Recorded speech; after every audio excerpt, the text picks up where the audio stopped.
আসসালামু আলাইকুম বন্ধুরা, আপনারা দেখতেছেন আজকে 8 রমজান। রমজানের ইফতারির ব্যবস্থা করেছি। এই ইফতারি কিনা আজকে ভাঙ্গা হবে। দেখেন আপনারা কিভাবে ইফতারি তৈরি করতে হবে। এখন আমরা জিলাপি ভাঙবো। দেখেন আমাদের জিলাপি দিতাছি, জিলাপি। তারপরে দিতেছি এই যে আপনাদের মরিচের চপ,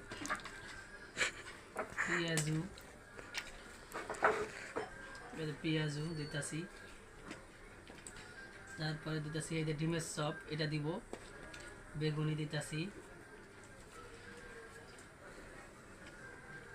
তারপরে দিতেছি এই যে বুন্দিয়া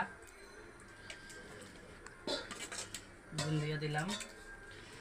তারপরে দিতেছি এই যে বুট।